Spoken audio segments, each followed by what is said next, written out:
If I sound off my game, it's because I fell victim to my weakness. What is your weakness? Mine's having a cold that I'm coming down with. My day does not really begin psychologically until I shave and dress myself, and I did not do either of those things before going into the fucking muscle dungeon today. You've already been to the fucking muscle dungeon? Jesus, couldn't be. I was chatting with you at fucking 3:30 this morning. When did you have you slept? I have slept. I have slept like a human being. For how fucking long? I slept enough, Sam. Okay. I don't think so, but okay. I don't think I agree with your assessment. Listen. I've been reading a lot of very helpful books with cool diagrams and leeches, and they all say if you don't do upright rows twice a week, leprosy, full out leprosy. It just goes green, stuff starts falling off. You don't need that in your life. Just remember to not let your humors fall out of alignment, and just, my God, whatever you fucking do not ignore the spheres. Do not ignore your personal spheres, because if you like, that's it right there. After that, I will not ignore my fucking personal spheres, my character action spheres. What a beautiful planet. I am so impossibly running on. Well, maybe I'm not. If it's taking me this long to formulate the list in my head. I am running on excitement over this manga because I have just found something quite wonderful. Caffeine, more caffeine, endorphins. Wait, maybe one of the other ones. What's the Whoa, the spite version of endorphins? Do we have a name for that chemical? That's a good question. I would love to talk. I would love to talk with a neuropsychologist and ask them, or a neuropsychiatrist or whatever, and ask them, hey, when you get pleasure out of Schadenfreude, what is the chemical that is being released? What is the hormone that is being released? Is when there you feel a candy bar Schadenfreude? that I can mainline to get some free Schadenfreude without, I don't know, a fucking Gates or some shit? Like, what are the four of them? There's dopamine, serotonin, oh god, endorphins. There's a fourth one. Karma? Quick. It's hard, everyone. It's hard to be born hilarious like this. You get three whiz. Dopamine, serotonin. A fun thing about endorphins. editing fucking Haterade was it really underlining in my head, oh, now I know what my fucking half of this contribution is. I see I'm an entropy generator. So it has always been, so it shall continue to be. You know, I straight man, you wise guy. It's been like this since we were fucking 13 years old. Yeah, there are fucking cave paintings older than the fucking diagram that underlined that one. Yeah, it's like I just sort of have come to understand it as just a fact of existence. Just a Sam, meta gag that we indulged once is we had a fake wrestling commentary over various clips thing going. And legacy gag, pretty much just for me and Sam here, was that I played the straight man in it. Oh yeah. It was a lot of fun. When you're announcing, you get to talk like this a lot. God, it was so fucking long ago. Yeah, okay, and now I'm remembering what you're talking. It Yeah. would probably do better as TikTok duets today, but I just hate the fucking app itself so much. I have made the, I think, pretty wise decision to just never even download it ever. I just never did it. That's actually a good data security thing, but also a good consumption choice. It's just I kind of understand. I kind of understand the things that make people miserable, the things that make me miserable. I understand the things that can eat up fucking 6 hours of one's day and give you nothing fucking back for it besides being a little bit more miserable and maybe having sent a couple of memes to people. I don't think that's I just don't I don't buy it just doesn't feel like a good ROI for me. Now that the app's a little older, and at least now there's only kids who don't really give a shit, I think I can say this without getting this fucking yells at cloud meme tossed at me. If you were to compare the time value of a fucking TikTok, a good TikTok sprint, versus just really cranking it for the same amount of time, forearm strength is kind of hard to come by. It is. You have to do this whole fucking thing where you get like a whole ass barbell and you have to find an empty bench, and God, who can fucking. So, good in job this getting economy. Oh man. Maybe it sounds fine to you or to the viewer, but I have slowly grown to almost hate my own laugh because I have to dial it down a bit in post, otherwise it brick walls the fucking thing.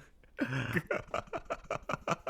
that was a good work creating joke, Sam. Good form. Of course. If it helps, I also hate my own laugh.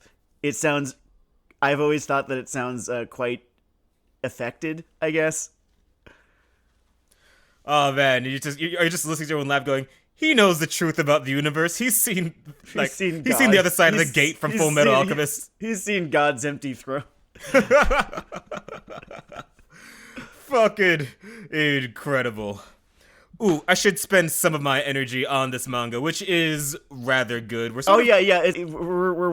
not wasting time here, but we're yapping as though we don't have a whole lot to talk about here, but we do. I do, at the very least. I feel like you do too. I saw your notes. You've got stuff to talk about. Well, the interesting thing about Kagurabachi is that it's not just good, which is, helpful and important for existing and getting me through it, but it's good in a way that's kind of off meta for its magazine, and that's kind of interesting. Yes. This is great. This is such good shit. So we're talking about Kagurabachi today. I don't know if it can really be considered a sleeper hit anymore, but it is. It's just steadily building, I guess. Yeah, at least Shonen over Jump's here newest, in America. Shonen Jump's not newest mega hit, because I don't even know if it's a mega hit yet, but it probably will be. I really hope it is, or I really do hope that it becomes one, because it damn fucking deserves it. It is, I think, maybe 50-something-ish chapters in. Yeah, we're 58 chapters in. Stay off the subreddit and because some spoilery shit just happened. Yeah, okay. All right, I will, so for this episode, I have read up through the end of the first arc, which is the first 17 chapters. I believe, Denard, you are a decent way further into it because you read so much faster than I do. Oh, yeah. I caught up with it, and I reread the first 17 to keep up with the Joneses here. It holds up on a reread. There's one thing a very small thing that I noticed that, this one's not a spoiler, but just kind of a funny point of continuity. I didn't even realize it.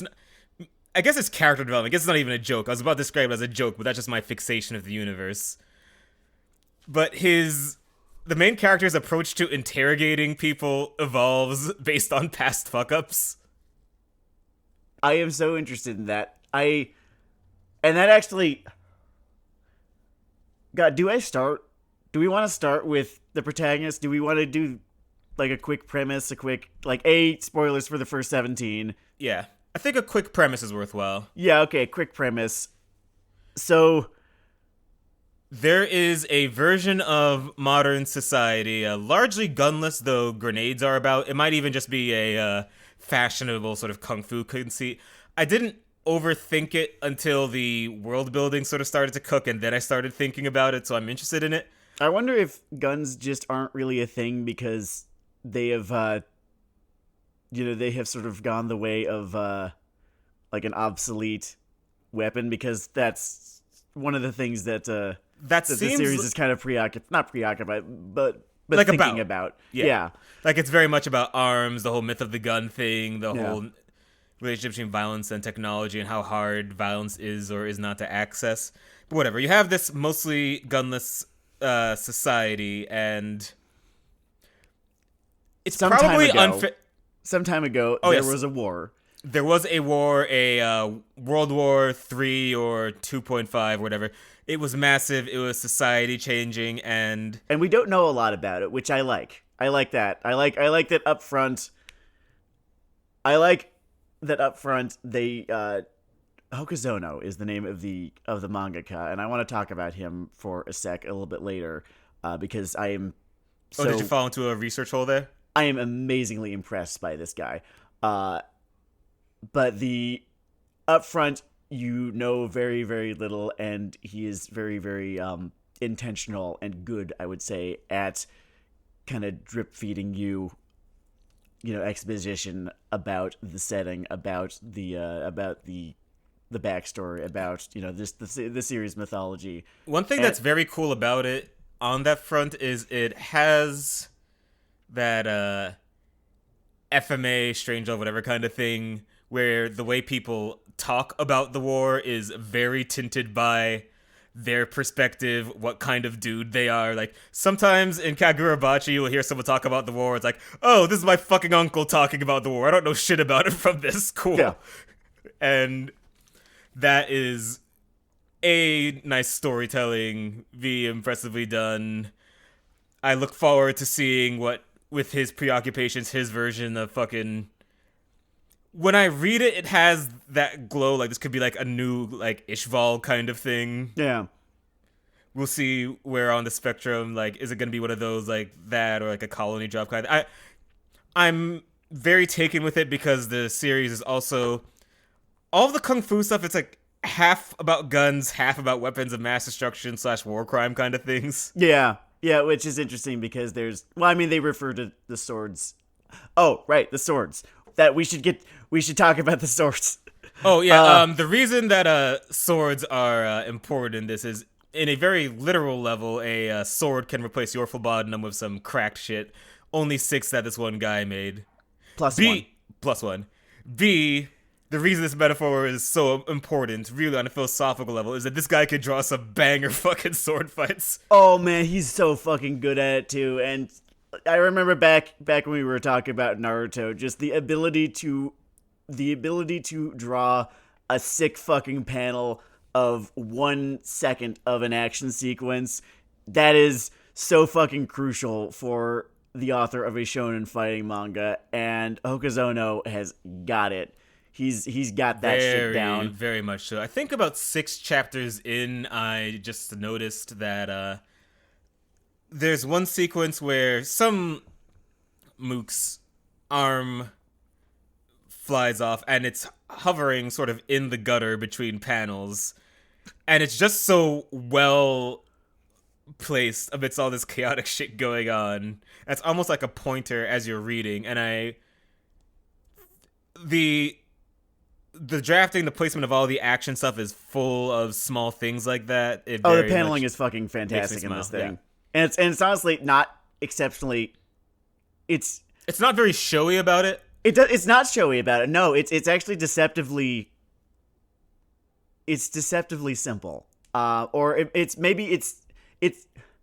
looks simpler than it perhaps is. I don't know. I'm gonna have to take another look, because on its face, upon my first reading, all of the paneling for this series felt very, very, like, just, pretty standard, good, easy to follow, not trying to do anything too fancy, but that's not a problem. It just makes it, an easy manga to read. Mm-hmm. And I'm wondering if there's actually a little bit more going on under the hood paneling wise than I'm giving it credit for. I mean, paneling's kind of...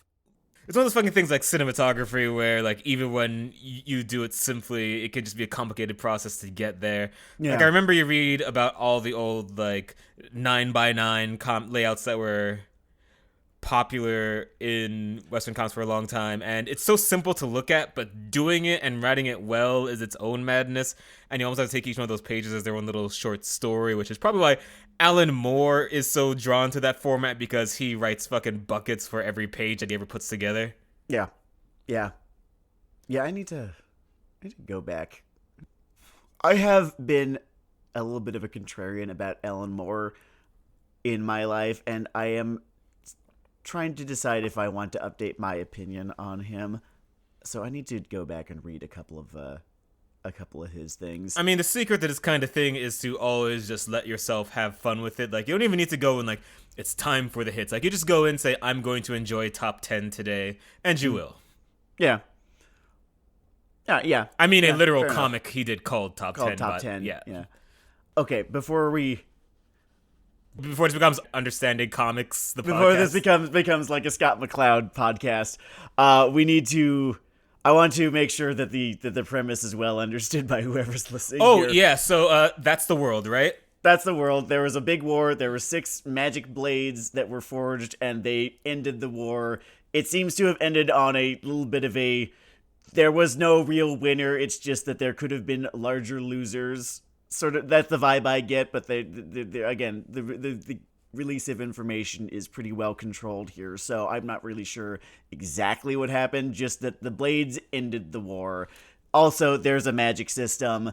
The blades kind of, even if you are not a sorcerer, and that is the only proper noun in this besides sword, that is not in Japanese, and thus does not require me to keep notes, because I'm very, very bad about following Japanese proper nouns when they are a part of the mythology. Oh yeah, if you do a Brandon Sanderson thing in your fucking manga, it is a easy way to lose Sam's fucking train. Oh man, I'm sorry. Like, if you Denard can corroborate me. My episode notes for this right here begin with me just listing the proper nouns like Hishaku, the Kamanabi, like Kunishige, Rokuhira, this guy from the backstory who we meet real quick, Datenseki, the metal that all those. Oh yeah, it has a nice sort of encyclopedia tone to it. It has become so important that I actually just, this was the first time I actually just did this for one of these episodes, and I'm going to keep doing it if we encounter more series that do the untranslated proper noun thing. So yeah, and I'm not like, this is not me complaining at all. This is very much a me thing. Oh yeah, we're letting you in backstage there. Bit of Sam said. Yeah, look out for an anime abridged short story collection from Mr. Legault next year. Did you just fall and tell me? I'll kill you.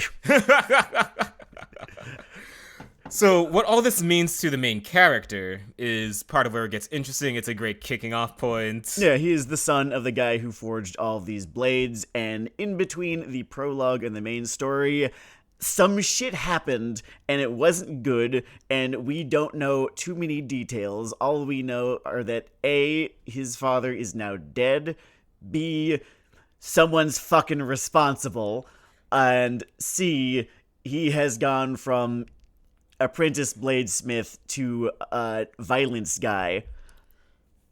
A tag that we do get in this process, I guess our Bill or Man with 6 fingers or what have you, is we do get the hand tattoo of one of the at least 3 people responsible for wiping his dad.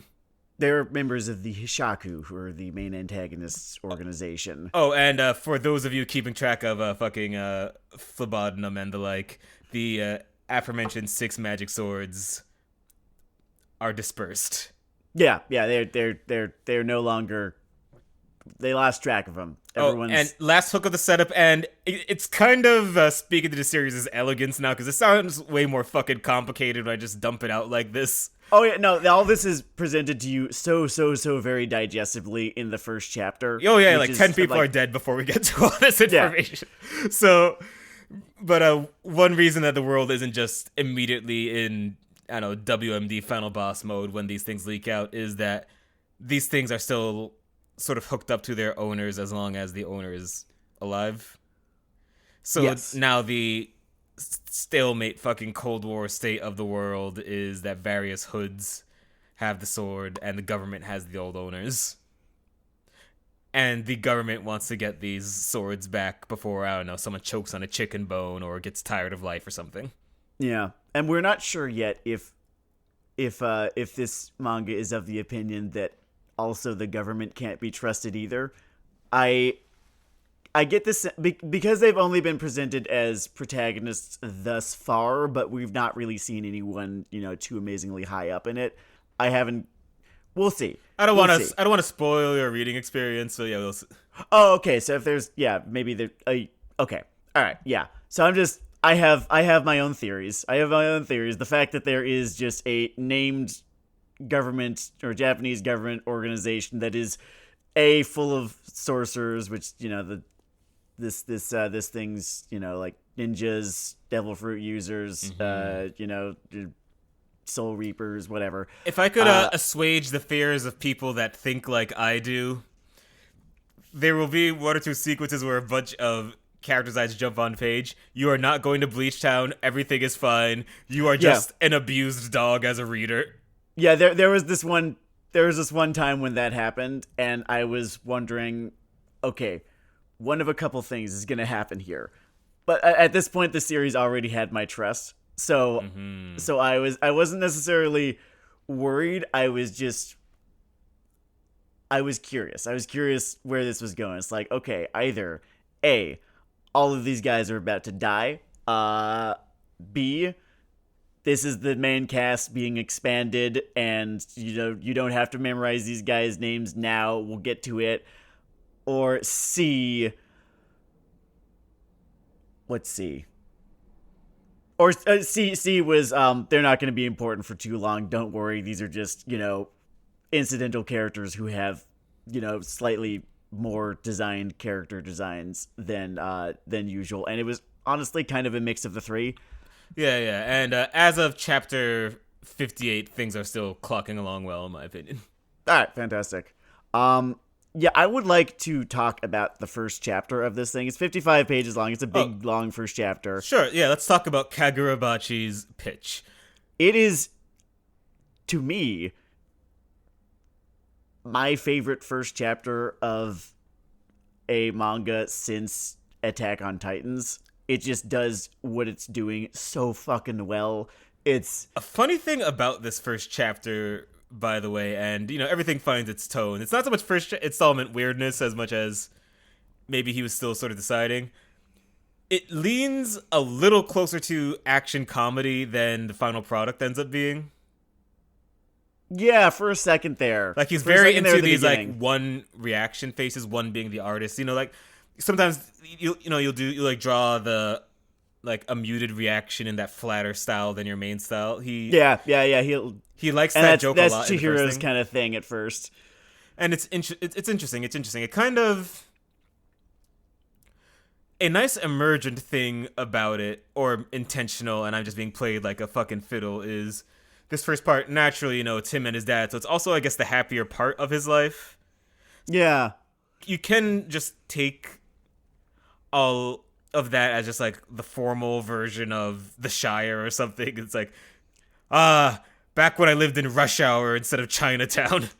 And there is something very kind of formal and what would you call it? Maybe not film school, but there is something very I don't know, art school. Fundies about this first chapter.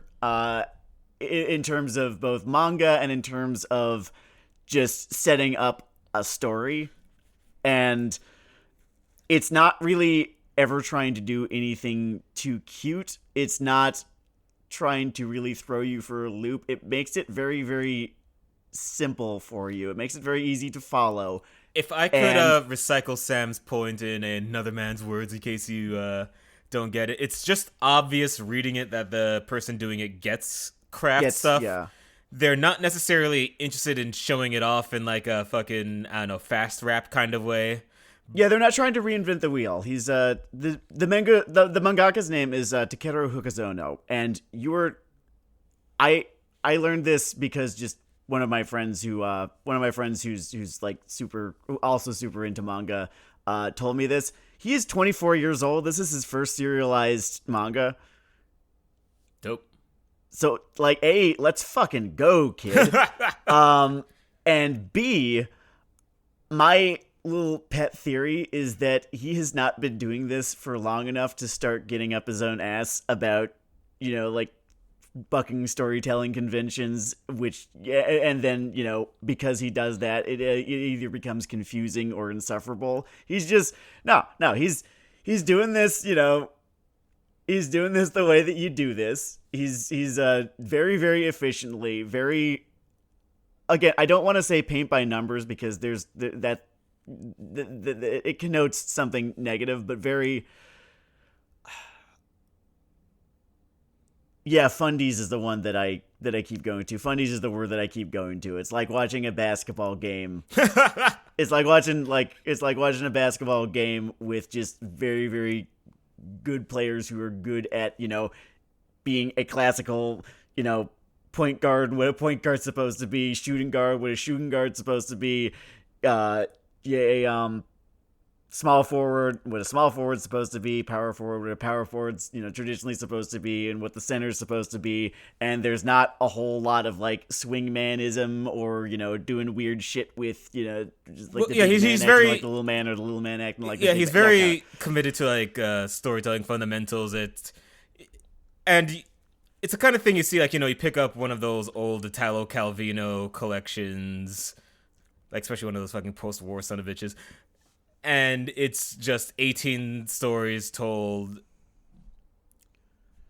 straight for the reader on the surface, and obviously there's a lot of like under the hood training, and you punch a wall for 1,000 hours or what have you.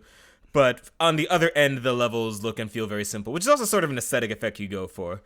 Yeah. So how this plays out in this first chapter is it's kept very like tight in the number of characters and things that actually characters happen. And nouns and shit. Yeah. I mean, the nouns do start to compound after a while, or proper nouns start to compound after a while. But in this first chapter, he does keep it pretty. He does keep that number pretty tight, and I really, really appreciated that. And like the lens and engine for the sort of you can sort of see the little noir world filling itself out around the margins, but we're here in what is, story function wise, it's our little green hill zone, but it's like the world they sort of set apart. And the sort of lens for all this is they just talk a lot about blacksmithing and more about weapons. It'll be very familiar to you if you are super into Western, post-Western. I guess Western is post-Western thing because few genres started looking inwards as quickly as the Western did.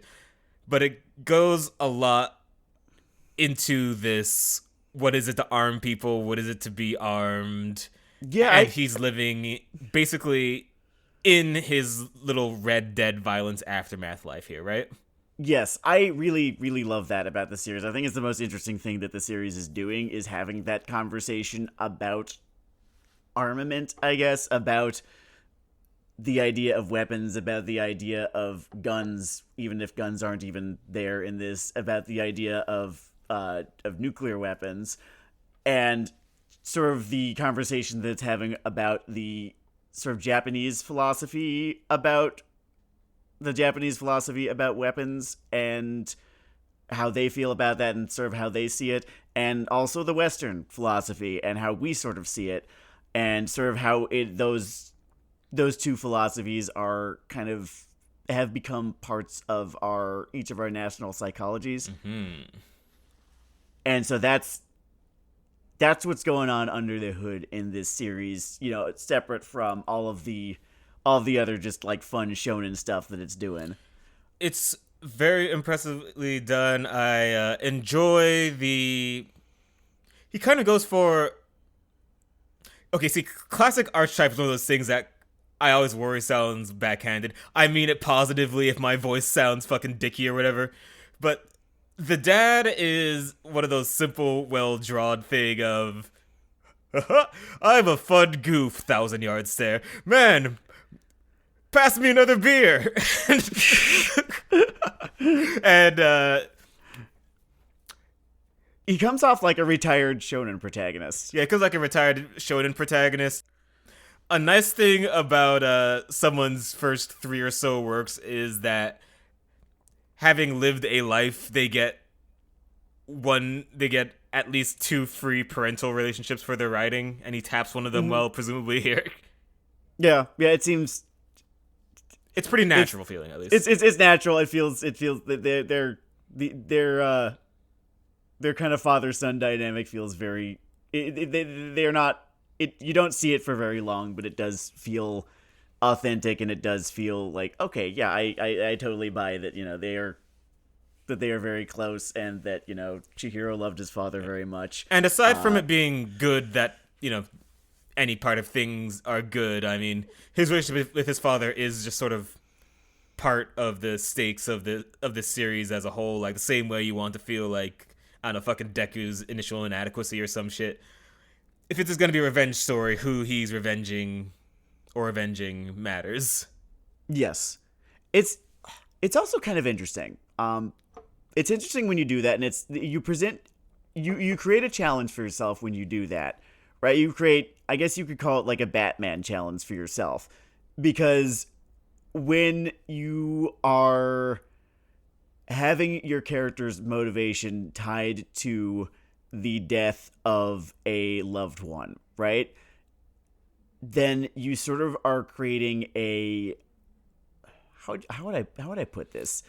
There's like an invisible number. Yeah, it's like the narrative sustainability thing. I know exactly what you're fucking talking about. Yeah, exactly. There's like you need to be very very careful about what you do with your protagonist, how he acts, or how they acts in accordance to their motivation, or in accordance with their motivation, and not have it. You're playing blackjack. There's the metaphor. You're playing blackjack whenever your character is motivated by a tragedy, because you could have had a personal tragedy and have it feel all consuming and understand and do like crazy fucking shit because of this, right? But it's only ever going to make sense to you, right? It's going to make less and less sense to the people around you. And, if you back up, just one layer from this, the reader. So you have to be very, very careful about how much you lean on this motivation, and how this motivation sort of needs to lead to sub-motivations, or kind of lead into a philosophy that is also motivating you, I guess. Yeah, making it felt or relevant in the long term is always an interesting challenge. It compares interestingly, actually, to different lane, same magazine. There's this Rakugo comic in Jump I like a lot, fucking Akane Banashi. I totally mangled the name. Whatever. It's the only Rakugo comic in Shonen Jump. It's not a competitive fucking lane. And it is, at the outset, a sort of revenge story, but just about her father's, like, expulsion from this one school. Okay. And the answer that one finds is that it just slowly becomes more, both in the story itself and in her own motivation, and in the attitude her father even imparts to her, more about her own story and growth, etc., and learning it's just bigger than this initial vengeance kind of thing. And motivation is so very important in both this story and in the shonen fighting genre specifically. An interesting contrast. Also, there's all kinds of just shitty examples across media where they just don't think about this, and it slowly becomes thinner and thinner and kind of weird. Oh yeah, I want to talk about that. Kind of weirder. But that's not where I feel we're headed here. A interesting example that goes for a completely different tack that we're talking about, and this is outside of the Weeblade, but I'm just thinking about this vengeance as story route thing, so I'm just going to ramble about it. Mm-hmm. But like, Kill Bill Volume 1 and 2, one of my favorite movies of all time, maybe my favorite movie of all time, and one of the beautiful things that movie does is, what's the name of the bride's husband?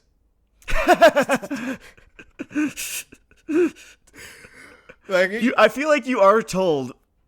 I'm sure Yeah. it's in the But script. that's the point. That's the point. Like you're told, but like no one remembers. That's not what's important. No, it's not what's important.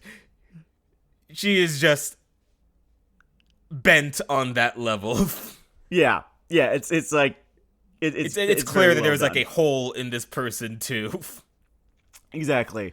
So And that's another it's- approach depending on your nature. It's a good approach because that's how it's a way of closest without going over, because I don't think I actually was I don't think I really brought it home.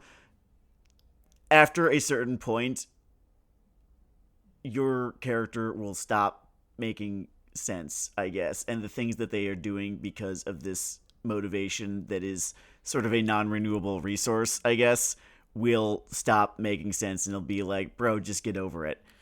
And even if it's not what you would say to someone in real life, just when you're processing someone mulching bodies on screen, it's like, okay, yeah, you've killed like 52 people's dads, dude. What the fuck do you want? Great example in the Weebosphere, and specifically my corner of the Weebosphere. Shin Asuka, Gundam Seed Destiny, the little sister phone. That's it right there. That is a great example of how not to do sort of revenge and grief as a motivation, because it does not take long for that to run out of gas, and for it to start being like, no, I think you're just kind of a violent asshole, and the series doesn't seem to even agree with that. The series seems to think that this is just, a manifestation of your grief, and I think you're just kind of suck. So no sister. So that's no sister. That's phone what you're so in far. danger of. In fucking Kagurabachi. Fucking great example. The two directions it seems to be pulled in so far, they're both working, or at least they're both taking a bit of pressure off it. But yeah, the two sort of events so far. One is he is dealing with a lot of just complicated questions of legacy in this, Yeah. because he's also just the only other person just trained in thwacking steel against hammer in this manner. Well, Yeah. not just that. It doesn't necessarily deal with it much as like the practical hair, but some of the psychos in this are just raving about loving his dad and this philosophy they've either projected on him, or I don't know, maybe it's gonna be like a full fucking Ishvala. We'll see where that shit goes, but Oh, we should talk about Sojo. We should talk about Sojo and how I hope to fucking God that Chapel Roan, John Mulaney, Mitski, and the McElroys do not exist in this universe. Because if he finds any of them and forms a parasocial relationship with them, they're fucking dead. He will find them and kill them once they inevitably disappoint him. yeah, Sojo is a really jacked version of that guy who shot John Lennon. Yes, yeah, he is yes, exactly. He's the first major antagonist, by the way, just Yeah, info for you listener. and as sort of our onboarding villain, and a very like Takeshi Miki kind of character. Yes, yeah, he does kind of come off with that. How did he come off for me? Because Takeshi Miki is a great example, and is that 2 episodes in a row that Yep. that our guys come up? Yep. We're just right here in Stabbin' Land. Fuck, who is the character, or who is the author who Sojo just reminded me of / felt like he had walked out of? Give me a second on that. I don't want to waste time, or I don't want to stall while I try to remember, because it's not actually that interesting. But yeah, it's Sojo's a fun little character, or a fun little bad guy to kind of start us off, like this first, 17-ish, like 2 tankobons maybe of the series. And he is introduced to us with one of the most insane fucking lines I have ever read in a manga, To paraphrase, which is he is an arms dealer that controls Japan. and it's I had to take a fucking screen cap of this page and send it to Denard and be like, fucking incredible. This is up there with Nanomachine's son as far as just a insane line that I fucking love goes. It is pretty golden. And so, again, this whole thing is fixated on this idea of arms and armament. And this guy who is, you know, in the skeletons business winds up with one of these swords. And it is his philosophical kind of Christmas. I wonder if the way that line was either meant to be translated or should be interpreted is he's an arms dealer who controls the weapons, you know, who controls the arms trade in Japan. But is the intended lexical context. But also, phrasing is amazing. I am super because the into phrasing it. is so fucking. He controls Japan. He just does that. He's a great time. There's a version. Some other things do this. Inuyashiki sort of does this, but he and the protagonist are like reading the Phlebotomy manual at the same time. Like, come on, come up. And that's very amusing. Yeah. Oh, you know what? That was the series that I was reminded of. He kind of reminded me just a little bit, not entirely because they're doing something else with that guy, but he kind of reminds me of the antagonist of Inuyashiki. Just he's this guy who should not have this, who is got really just the wrong idea about everything, and is completely just detached from general human ethics, the intent of this father that he worships, whether or not it's a good idea to mulch a random sauna full of people. And I think there is something to that Inuyashiki comparison in that he's kind of, on his own time, he is this free radical of violence that puts a lot of stress on our protagonist's memory of his father, of his father's work. And there's that good 5%, I don't know what to tell you, man. Your dad made people mulchers. I'm doing the thing. I'm just here using this as it was intended because these are weapons meant to kill people. A lot of them, in fact. So yeah, Chihiro is dealing with this whole Soul Level 1 invasion for this first arc. Yeah, and I like that, and I think that's interesting because I've been thinking a whole lot lately about the idea of intent versus effect, or intent versus consequence, and just how, and when the consequence is terrible and unthinkable and catastrophic and tragic, just how unbelievably shitty of an excuse intent is in those situations. So Sojo is interesting in that way because, yeah, he's nuts and has completely misread everything that, you know, the protagonist Chihiro's father has intended for these swords, but also, like, they're weapons of mass destruction, man. Just like whatever you intended for them, they're still going to cause mass destruction if used. So it feels like a comic about fucking Oppenheimer, just smash cutting to Kim Jong-il crotch thrusting in the air. Which is, man, there's a whole lot. This manga just keeps getting more interesting to me because what country is it being written in? You know, what is the, and we're talking about, you know, the intent versus effect of weapons of mass destruction here. So that's just a whole other angle that we can spend God knows how many hours episodes on. So this is a really, really interesting core concept for your manga. Yeah. I love this. So we've landed on the right side of this balance, but I think we actually do need to dedicate a little time to the fact that the punchy kikis are good.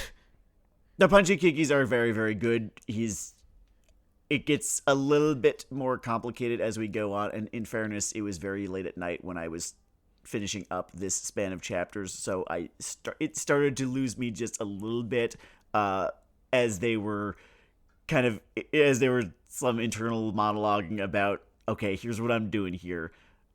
Thankfully, it's not.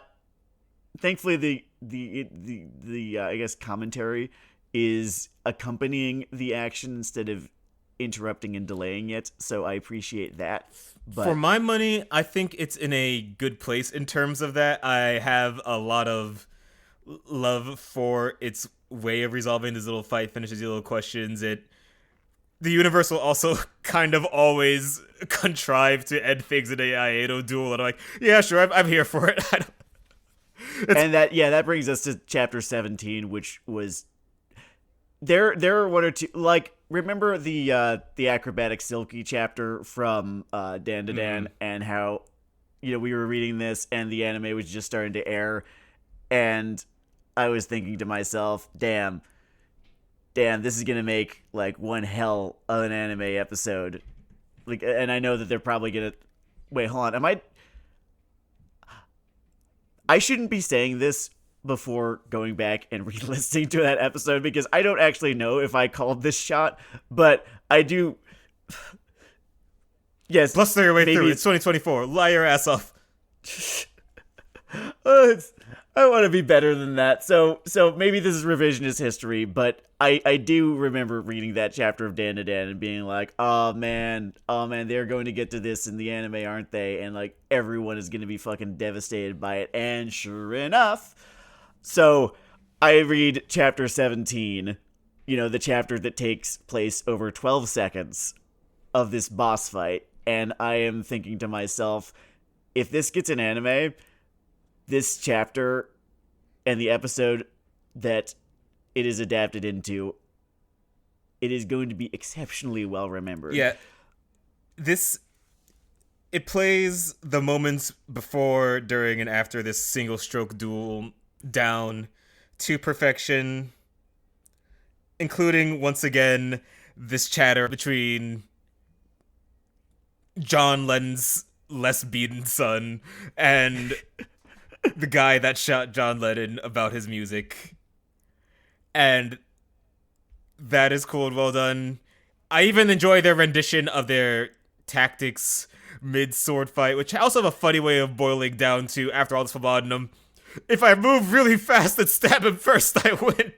I win, yeah. That's often how it... Which is, where things go.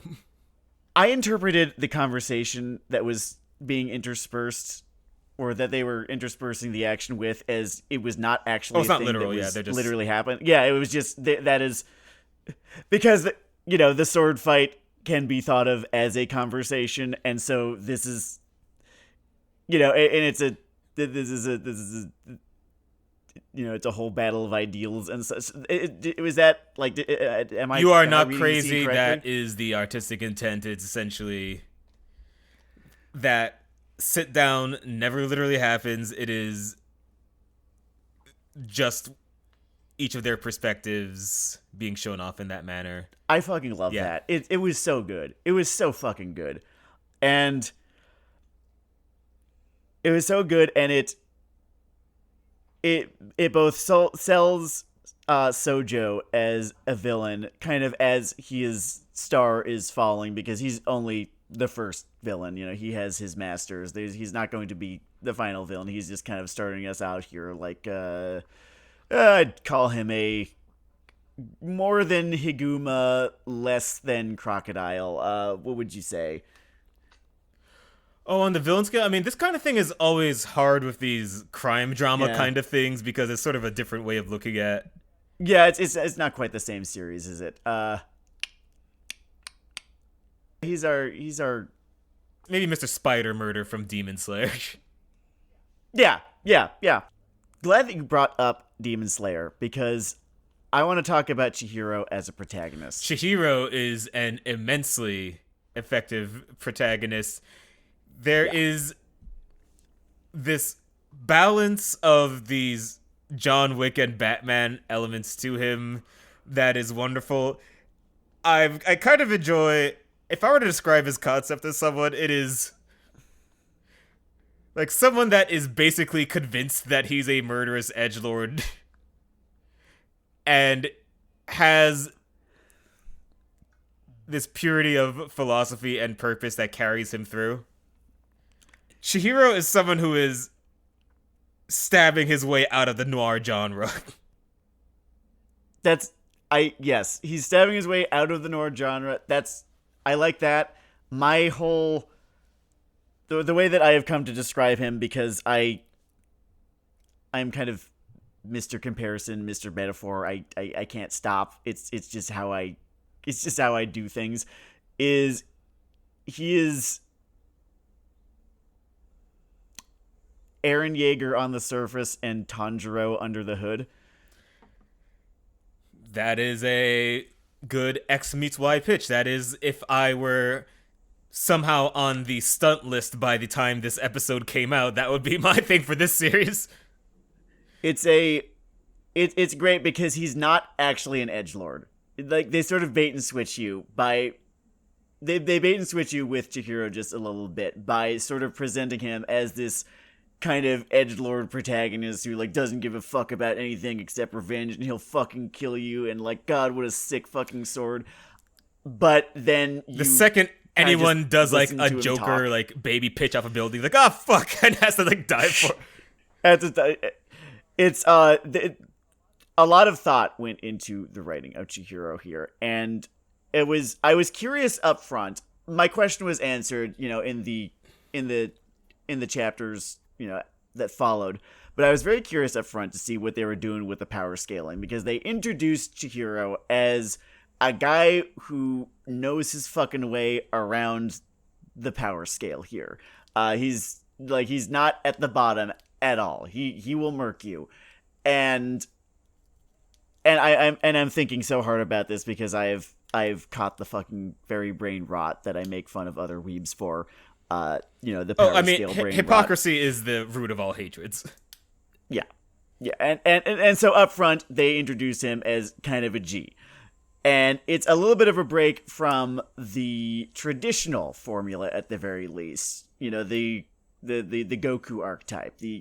I journey from, weakest to strongest that you see in Dragon Ball, that you see in Naruto, that you see in Bleach, that you see in Black Clover, probably. I don't know. I didn't watch it. That you see. Wouldn't it be in funny One Piece, if fucking Black Clover banged this whole time? We just didn't fucking know.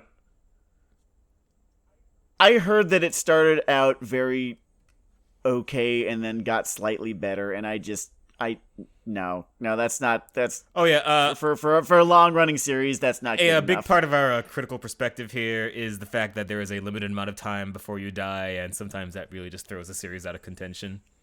Yeah, unfortunately, I cannot devote my entire life to this. I wish I could. I wish that I did not have bills, but I can only read so much manga. I can only watch so much anime. But I guess the point that I'm coming to here is that he is not doing the Goku model of shonen protagonists. He's not doing that archetype. It is closer to... Who is the granddaddy of Chihiro's archetype? It is the, like, serious, smart protagonist rather than the, like, goofy, dumb guy. Serious smart? Well, like an Aldnoah Zero type fucker? Well, I feel like it's further back than that. I feel like we're going further back, looking for the progenitor, but a little bit closer to, at the outset, felt kind of like Saitama, but like no, that did not end up being true for very long. He is beatable. He lands in trouble. He's not at the top of the at the. I mean, if I were to describe, like his level of strength is relatively static. It is, again, this serious smart guy just in these tough situations, right? Yeah, and just figuring out new ways of doing things. Yeah. I would describe it, don't get lost in the completely different style and presentation because we're talking about two very heavily styled series. But but like I would compare it to like a Jotaro in terms of the approach to situations and it's more about sort of the embedded traits than this being the next lily pad of strength or whatever. Yeah, that's a good point. And that was another thing that I wanted to talk about, is because the Hokuzono is very smart about what he does with Chihiro and how much time he spends doing what he does. Because when you're doing a shonen fighting series that is about, I want to be the number one guy, I want to be the Hokage, I want to be the world's number one hero, I want to be king of the pirates, Pokemon theme, etc. etc. That is, then, you spend all this time, the first however many tankobons with him being at the bottom and then working his way up to being more formidable. But when that is not what you're doing, when your character's motivation is not be the number one guy, when it is something other than that, usually it is a more specific goal, like I need to do this thing, I need to accomplish this thing, I need to end this thing that is happening, I need to pass a nuclear arms treaty. Exactly. Then you are not really. It's. You need to fill that space with something. You don't need to do that. You don't need to have him be the weakest. You can kind of cut to the chase here, and that is what he does. We super cut to the chase. All of the training arc that he went through. All by the way, on that journey, front, you have some it's all great implicit stuff to look forward to in is it the next or semi-next, whatever. The next chunk of story has some wonderful things in terms of how it approaches the whole power system, power scaling thing. There are all these, in both dealing with the whole power thing, by the way, and characterizing Chihiro, and the reason I keep going back to this fucking Batman thing in terms of the commitment to saving people. This series gets really into recreating. I shouldn't say recreating. It's like an eternal thing, but it has very good renditions of that kind of Iron Man barrel of monkeys scene, where a bunch of people are about to die in this really esoteric way. Oh, from the third one. Okay. And yeah.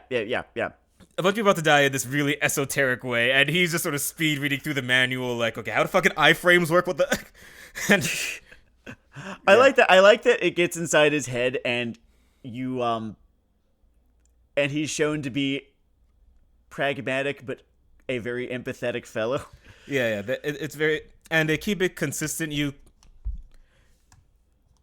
The story sort of imparts how he thinks very intuitively, even the ways he might be a little deluded himself. One thing that it's also consistent with in terms of his intelligence, and it's even the version of the, wow, pretty good kid that he gets from people sometimes, is that he's very level-headed for a shonen protagonist. Yes, extremely level-headed. He's not monomaniacal about his philosophy. He is not a fanatic in any sense of the word. Yeah. He has a goal. He's thought really hard about why this is a good goal and why he's going to accomplish it, certainly, but he is not it is not this. He does not have this sort of religious level of fanaticism about it. Yeah, it's very established that he cares more about being a good, sane person than even carrying this fucking ball home. Which isn't. He will change his mind if presented with new information about things, and it's quite refreshing. It is quite. It is a little bit of a deviation from even good protagonists who are not like this, who are so immensely committed to their motivation that anything contradicting it or anything that falls outside of it is either doesn't make sense to them, or is uninterested to them, or is uninteresting to them, or they will just write it off as irrelevant. He doesn't do that, and that makes him interesting. Yeah, so he's very well handled. There is that just fundamental old school hero thing that he's very easy to cheer for, especially like when he pulls off a little barrel of monkeys. I think that's where a lot of the Tanjiro comparison comes in. It's not just being fun guy with swords, it's actually having that very cheerable heroic street kind of thing. Like this thing builds fucking baby faces like Lucha Underground, is I guess what I'm trying to say here. And God, he's a very good baby face. Where he got me? Where I was absolutely fucking sold on him as a protagonist is his first conversation with Char. I don't know if it's pronounced like the I don't know if it's pronounced like the Gundam bad But that guy, is or if deep it's in our pronounced subconscious, so Char, that's but- just what she's gonna be on the so show forever. yeah, so I'm pronouncing it Char until an anime adaptation says otherwise. Who is his, the little girl that they rescue pretty early on from the bad guys. Yeah, and she's and fresh from this noir plot, and he's not about that. Yeah, and he instead of what you would expect is that he has no idea how to talk to her, and he's just like trying to get information out of her, and he's not. Of course, he's better than the guys he just rescued them from, but you expect him to be all like harsh and frustrated and aloof. Yeah, the whole and no guns no, life he kind just of shit. Yeah, exactly. And that's not at all what happens. He just talks to her in a way that an empathetic human who's probably been to a good deal of therapy would talk to a little girl who has been pretty traumatized by, what she's just been through. And it's great because it doesn't even seem like it's affected. It feels like it's practiced, yes, but it does feel genuine on the part of Chihiro here. Like, he does actually care. He does actually give a shit about this little girl that he rescued. She's not just a means to an end to him. She is the end. Like, saving people like this, like innocent people like this, that is part of the end here. And he does not lose sight of that. And you watch him just empathize with her and try to make her comfortable. It's also great stake setting for all of the butchery that follows. And Yes. just because I try to be a good critic man or whatever, I think I just have, and it's a good sign that there's other stuff to talk about, but this also is a straight action series, and I really should underline that the murder is very good in Kagurabachi. The murder is so good. There's so much fantastic murder in this series, guys. It's 0.8 or 0.9 Chainsaw Mans in terms of quality of murder. Very much so. In fact, he's probably better at blocking it than the Chainsaw. Actually, no, that guy's really good.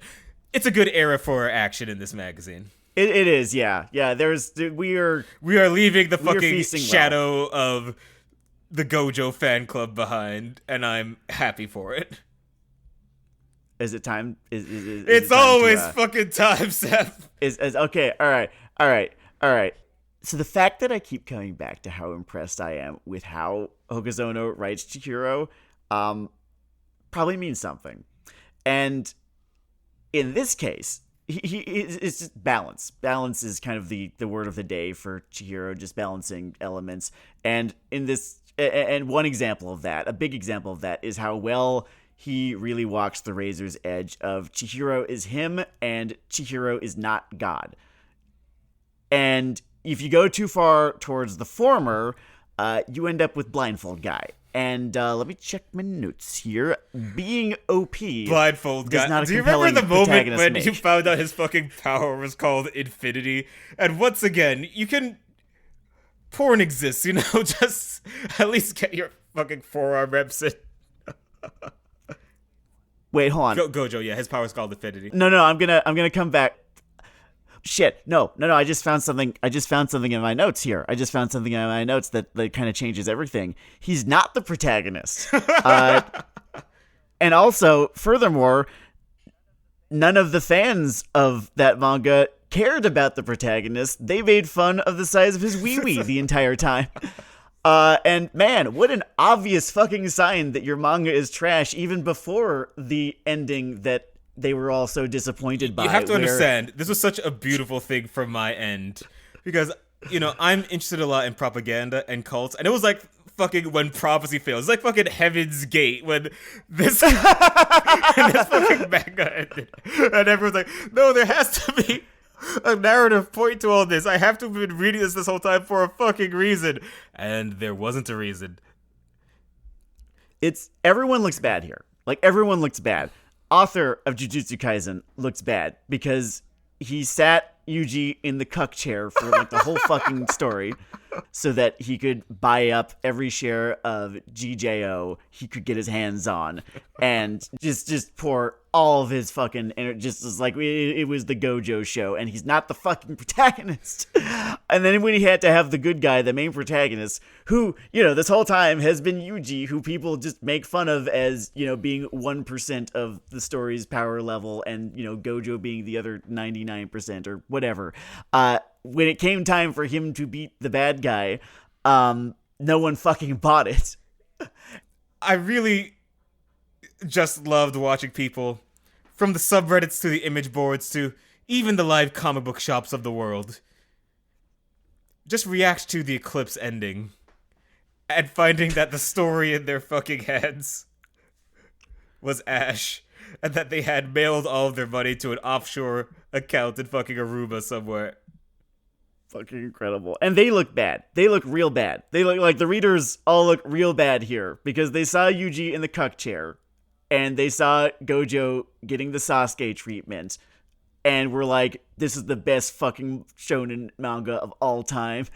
Like, no one is doing what Jujutsu Kaisen is doing. This is a transformatively great... No, it fucking isn't. Bro. It was always bad. It was always bad. Weeb literacy standards, they have declined from have you read anything but Dragon Ball to have you even read fucking Dragon Ball? It is fucking incredible. It's magical. Yeah. Told you so. Fucking told you so. Not gonna stop. I refuse to stop. I refuse to stop saying that I fucking told all of you. See, everyone, I appreciate the art of dance, breaking, hip-hop, etc. And one great thing about dance is that you get to do head spins on people's graves. And I am here popping fucking side chairs on the grave of Jujutsu Kaisen hype. And it makes me very happy. But what also makes me happy is the goodness of Kagurabachi. Which is lest we get too sidetracked here, is a very, very good series, which has, by the way, I think this is such a small thing.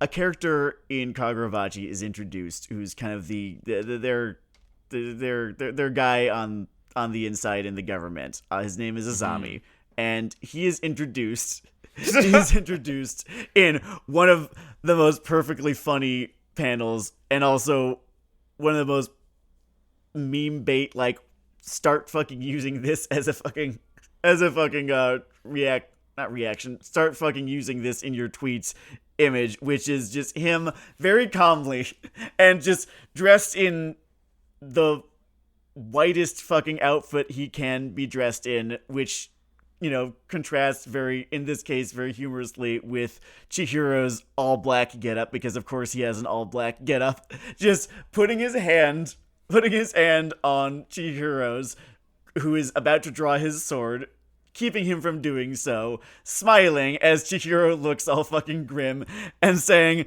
"Let's put that away." It is really well rendered. I think the old slang used to be exploitable. Yes, it is a deeply exploitable panel, and I just have that on my phone now.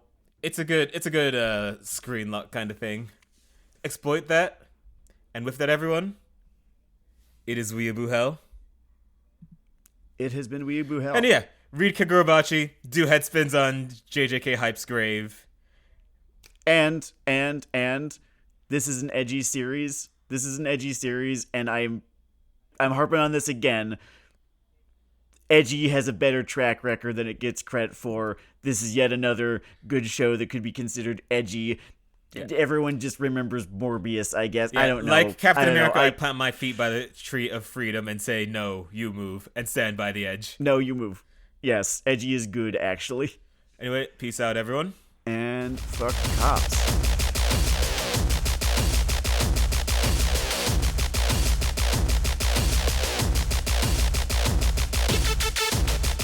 All of them. The one you like, him too.